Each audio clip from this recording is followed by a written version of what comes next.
A nossa entrevista agora é com o padre Wesley Barros. Ele é da Diocese de Crato, Ceará. Ele vai falar sobre o Padre Cícero. Eu gostaria que o senhor começasse falando, padre, sobre um breve histórico do Padre Cícero.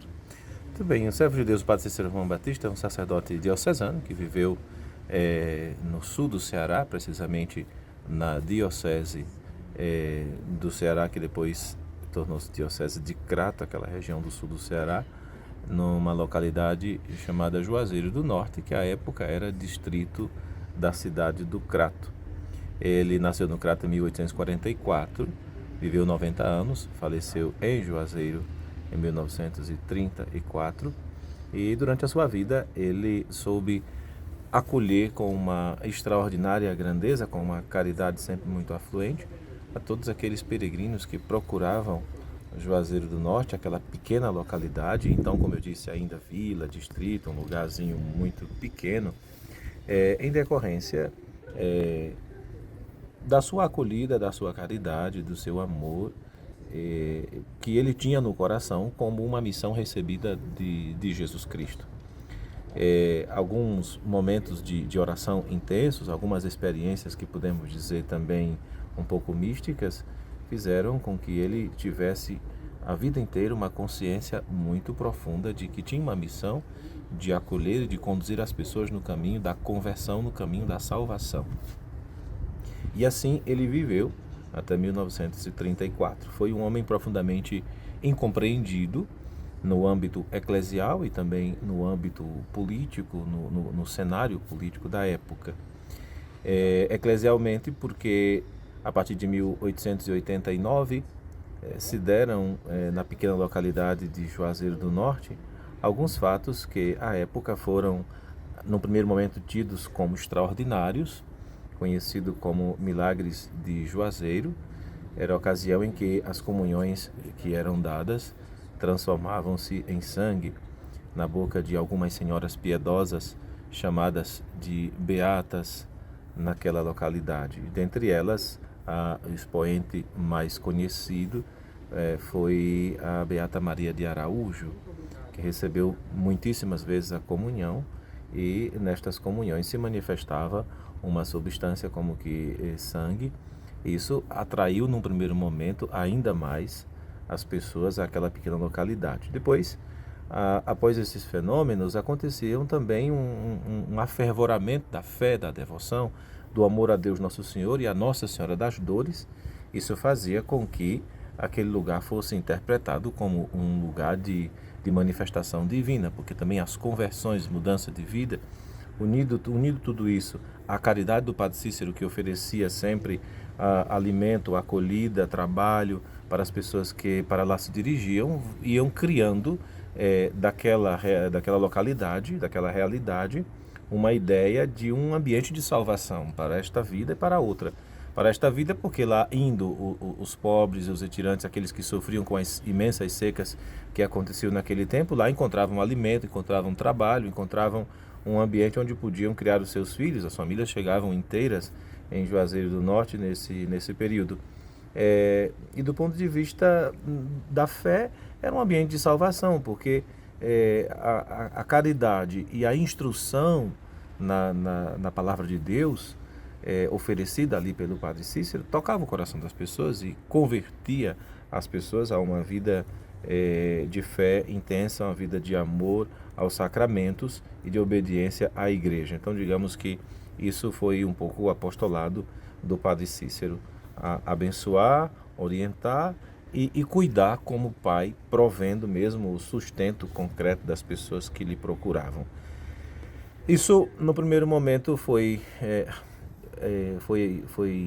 experimentado assim, de maneira espontânea, mas depois, quando a Igreja fez uma análise minuciosa, chegou a oferecer uma conclusão de que não era um fato extraordinário, e isso gerou muito problema, né? A gente não pode hoje emitir uma posição a respeito, mas o que sabemos pelos estudos é que houve um profundo mal-entendido que inviabilizou uma análise mais apurada, mais mais detalhada, presencial, até eu posso dizer, da Igreja.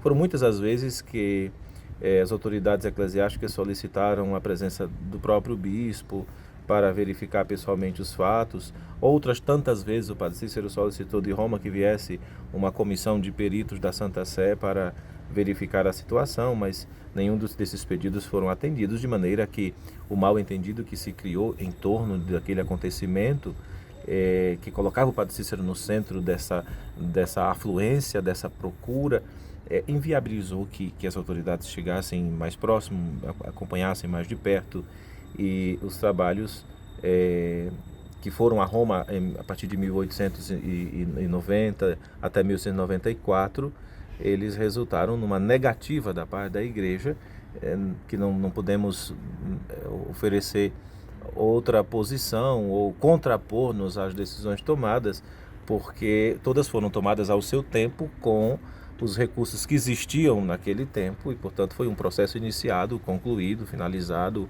julgado por parte da Igreja. Então, digamos que isso resultou na parte da incompreensão, a dificuldade que o padre Cícero encontrou com a hierarquia, porque depois as pessoas já procuravam o padre Cícero em Juazeiro, então ele recebeu inúmeras ordens para se distanciar dali, tentou deixar o Juazeiro de maneira muito discreta, para ir a um lugar sobre uma montanha que nós conhecemos hoje como o Horto do Padre Cícero.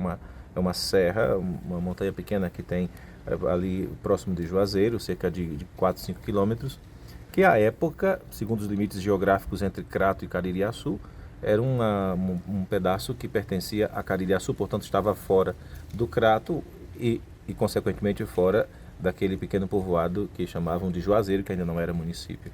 Então foi a tentativa dele de obedecer, num segundo momento, as ordens de deixar o Juazeiro, embora se sentisse vinculado até o fim da vida, por um vínculo de paternidade, por um vínculo de cuidado e de respeito, de amor dele para com o povo, do povo para com ele. Permaneceu em Juazeiro e recebeu inúmeras sanções por não deixar o Juazeiro do Norte. Em 1911, Juazeiro tornou-se município. Em 1916, Roma foi informada por meio do arcebispo de Fortaleza que o Juazeiro era município, que o padre Cícero não tinha saído do Juazeiro. Nesse período, a localidade onde o padre Cícero construiu uma casa lá sobre essa montanha havia sido incorporada ao novo município de Juazeiro, e tudo fazia comprovar que de fato o padre não tinha deixado o Juazeiro do Norte, tinha desobedecido às ordens. Esse último mal entendido resultou numa excomunhão em 1920, aliás, 1917, que perdurou até final de 1920, quando o bispo, agora bispo do Crato, a diocese já havia sido criada em 1914, pediu ao Santo Ofício a reabilitação. Foi a primeira vez que ouviu-se falar nessa tentativa de retirar as penalidades do padre Cícero. Então, em 1920, ele escreveu ao Santo Ofício pedindo que fosse retirada a excomunhão, que não havia problema. O padre Cícero participava do retiro do clero, o padre Cícero não era um problema para o episcopado dele, tinha uma saúde debilitada, se confessava com frequência. Muitas características o bispo elencou e pediu que fosse retirada a excomunhão, e de fato foi respondida em fevereiro de 1921. O Santo Ofício escreveu ao bispo pedindo que ele absolvesse o padre Cícero de todas as censuras em que ele havia incorrido e portanto, o readmitisse, mas apenas para receber a comunhão à maneira dos leigos. Ou seja, ele voltou à comunhão, mas não podia celebrar. E assim ele morreu, assim ele passou o resto da sua vida até 1934. Então, digamos em poucas linhas, as dificuldades que foram encontradas, porque por conta das sanções que ele recebeu, havia de fato esse obstáculo que precisava ser esclarecido, estudado, analisado. Então, em 2022, o Papa Francisco nos deu o nihil obstat para a abertura da causa, e, portanto, o trabalho do processo de beatificação, além daquilo que é normal no curso de uma beatificação, devia se dedicar também a colocar luzes a partir de documentos, a partir de uma análise séria e devidamente documentada nesses pontos que, digamos, ficaram obscuros ao longo da história, que se prestaram a muitas e más interpretações a respeito do servo de Deus, o padre Cícero, nos ambientes que, lógico, não possuíam documentação, não possuíam um esclarecimento mais profundo a respeito. Então ficavam à mercê daquilo que era dito, daquilo como havia sido interpretado as coisas à época, e assim permanecemos até 2022. Claro que precisamos citar aqui o trabalho feito pelo bispo do Crato, o primeiro bispo do Crato a cuidar dessa causa do Padre Cícero, Dom Fernando Panico, de 2001 a 2006. Ele encabeçou um trabalho que chamaram à época de processo de reabilitação, que era a tentativa de reabilitá-lo das penalidades canônicas. Claro, foi um trabalho muito bem feito, que nos serviu muito agora no processo de beatificação, mas que desconhecia uma série de elementos que estavam lá no arquivo secreto do Vaticano, o modo como o processo foi feito, foi iniciado e foi conduzido. Como tudo era segredo, era apenas documentos sobre uma figura na igreja, documentos pessoais, então não havia tanto acesso como temos hoje, por conta do processo de beatificação aberto. Então, os trabalhos de 2001 a 2006, eles se dedicaram a tentar uma reabilitação, que a igreja depois respondeu que não tinha como proceder uma reabilitação, porque o julgado já havia falecido, as pessoas envolvidas também, a documentação que tinha sido enviada, conforme foi enviada, foi julgada e foi suficiente para a emissão do parecer. Então eles responderam de modo negativo, mas disseram o seguinte: parece oportuno agora uma reconciliação histórica com a figura do Padre Cícero, colocando em relevo os pontos positivos de sua vida humana e sacerdotal. E isso, digamos, deixou para nós aberta uma janela, a janela por onde passamos para iniciar a causa. Explicamos isso ao Santo Padre, o Papa Francisco, à época, que entendeu que havia essa janela aberta, porque se existem pontos positivos na vida humana, na vida sacerdotal, e são muitos, são relevantes, então havia uma possibilidade de estudá-la a partir dos pontos positivos e não apenas dos pontos negativos, como havia feito a comissão de reabilitação. Isso foi o que fizemos durante o processo de beatificação, que agora está concluído no seu primeiro inquérito, o inquérito sobre a vida e as virtudes. Foi encerrado no último dia 7 de junho, encaminhado à Santa Sé, de Castério para as Causas dos Santos. Agora aguardamos o trâmite da fase romana desse processo, desse primeiro inquérito sobre a vida e as virtudes, com a finalidade de obter aquele decreto de venerabilidade do servo de Deus, que viabiliza todo o curso dos outros inquéritos que resultarão na beatificação e posteriormente na canonização. Estamos analisando os milagres, assim, as graças alcançadas para obter, dentre as graças alcançadas, alguma que seja relevante o suficiente para fundamentar o milagre que precisamos para a beatificação. E é assim que nós caminhamos, olhando para o futuro, aguardando o resultado, a análise de toda a documentação que enviamos. O processo, ao final, ficou com 4.761 páginas.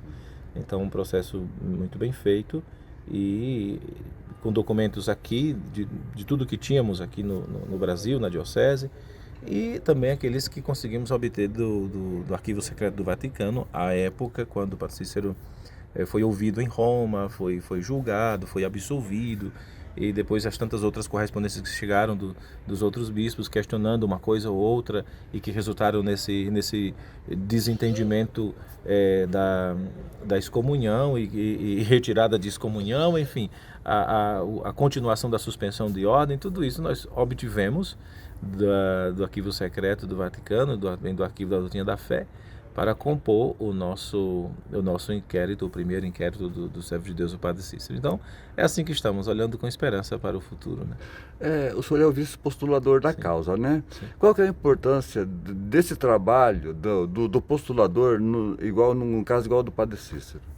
Bom, o nosso postulador é o Dr. Paulo Vilota, que é bastante conhecido no Brasil, tem inúmeras causas, com êxitos positivos, já beatificações e canonizações no Brasil que foram assumidas por ele, né? O que eu posso dizer? É um trabalho, eu estou, digamos, unido a ele nessa coordenação dos trabalhos.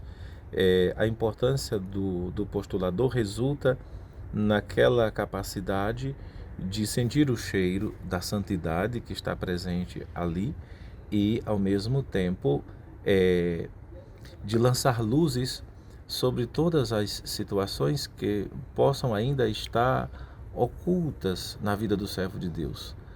Porque, assim, tudo que acontece na vida de alguém cuja fama de santidade é latente, é visível entre as pessoas, é sentida no coração das pessoas, tudo que está presente ali naquela vida é um traço da presença de Deus, não é? Também nas controvérsias, também nas situações que foram tidas como difíceis, porque examinando apuradamente a vida do servo de Deus, tentando obter o máximo do seu foro íntimo, do seu foro interno, por meio dos escritos, por meio do comportamento, por meio da sua vida de intimidade com Deus, das suas convicções, por meio de toda a manifestação da vida do servo de Deus, obter ali a qualidade da sua relação com Deus, a qualidade da sua reta consciência, obter as suas virtudes por trás de suas decisões, de seus silêncios e de suas palavras, porque tudo é importante. Tanto as palavras ditas, escritas, gravadas, enfim, de várias formas, como também os silêncios que estiveram presentes na vida desses servos de Deus, nas horas de sofrimento, nas horas de perseguição, nas horas de incompreensão. Tudo isso revela o nível da intimidade com Deus deste servo de Deus.